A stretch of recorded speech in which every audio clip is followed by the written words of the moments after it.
Greetings on this President's Day. Thank you for being a volunteer to the Malden Warming Center, and welcome to Director's Deliberations. I haven't done one this year, so for those of you who are new volunteers this year, this is your first time being introduced to such a thing. But I like to take time sometimes to just do a little quick video update and to let you know that you're deeply appreciated. And that's where we want to start. Here we are on this day, winds blowing, frigid cold out, ice packed up, came through a winter storm, and I'm sitting in my warm home right now, but our guests aren't. And what a delight it is to know that tonight our volunteers are going to come together and open the doors once again to say, come in, get warm, rest, let's eat together, and let's make sure that you're well fed and that you have clothes that'll keep you warm tomorrow. There's a Malden Warming Center because of you, and I thank you for that. And as we continue to work together, we'll continue to make that possible for our guests. So thank you, thank you, thank you for being volunteers extraordinaire and stepping up and sacrificing and giving compassionately so that we can make this happen. A couple things that I'd like to run by you real quick, and I don't want to take up too much of your time, but one of the first things is we want to talk about consistency. Consistency is very important. That's one of the reasons we do the training. We want you to be prepared, but we also want there to be this consistency of order and processes and protocol because it helps our guests. When they know what to expect, it helps them to relax and to rest. And so let's be sure that we continue to be aware of our protocols and our steps, especially in the check-in process, especially working to make them as comfortable as possible through that check-in because of the fact that we have to check in order to fulfill our pledge to make it a safe place for them. But just keep that in mind, and let's be sure that we're consistent, that each of us are doing the same thing. Do it in your own way. Do it with your own personality, but make sure that the steps are followed so that there's that consistency for our folks and they know what to expect, and that would be a great help.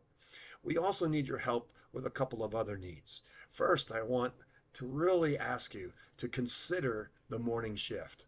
We're struggling to get that covered, and I'm concerned about some of my leadership team as they have given extra time and have to cover shifts when they're not filled, and they just need your help.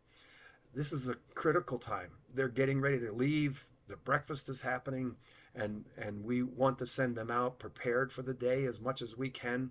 And so if you would consider helping us out by signing up for that morning shift and the breakfast shifts, that would be a great help. That's the one area this year that we have found the most difficult to find people that are able to. We appreciate the circumstance. A lot of you are getting ready for work, family circumstances and situation, or getting family ready for different things in the morning. And so we know it's a tough one, but we believe that there's enough volunteers out there that could do it. Also, notice that recently Caroline let you know that we're even ready to be able to help you to adjust the schedule if we can, so that you can take a part of a shift or something to help us out with that morning. That would be a great help to us. Thanks for considering that. Thanks for stepping up and helping us with that.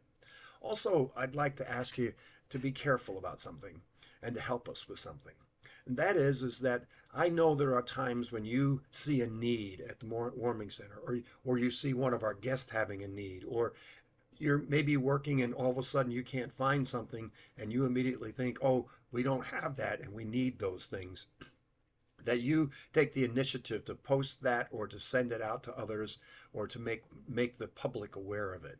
We're really asking you not to do that personally, but that you direct all of that information and that your questions to our our donations coordinator and Amy's closet manager, Paula, and her assistant, and let them know. For it could be that there are some things that are stored elsewhere and they can make sure that the shelves are restacked. And also it creates a difficulty when others things are going out media wise and we're not aware of it, and then we don't know why it's coming in or when things are coming in.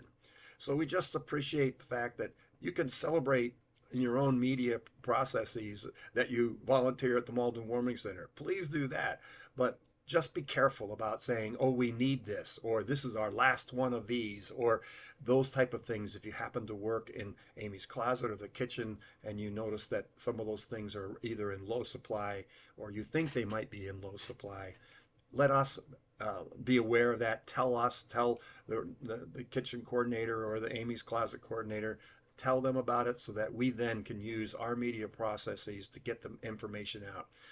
And we would deeply appreciate that. Also, it's just important to know that we're getting close to the home stretch. And that home stretch can be difficult. If you could just step back for a moment and think about our guests. Our guests have had a place. They've had a place for at the end of our season, it'll be 120 days that they've had a place that they can come to where they're warm and safe. And now that place is not available anymore. And for many of them, they don't have a next step yet. They're still on the waiting list. A more stable housing hasn't become available. And there's can be a little bit more anxiousness. And you and I know that when people get anxious, they might get a little bit more edgy, or they might be just anxious and respond in different ways to different circumstances. So we just need to be aware of that so that we're prepared to be the people of compassion and calm and peace in the midst of some of that anxiousness as much as we possibly can, just to help them as they think about what's our next step when the warming center is no longer open for this year. So just a thought to send out there, because I know that at times people get caught off guard when all of a sudden some of the people that have been so calm and easygoing are a little now edgy and are going, what happened? I wonder what's wrong. Well, sometimes what's wrong is the warming center is going to be closing at the end of the month, and they're very aware of it. And they're wondering and working at what the next step is. So encourage them along the way and continue to be that voice of reason and calm in the midst of some of their storm. And let's continue to make the warming center a warm, safe place for them that they can rest and be prepared for the next step. I want to thank you again. There is a warming center because of you.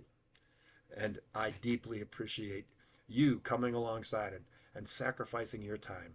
Help us out with some of these areas, and let's continue to be there and to practice hospitality.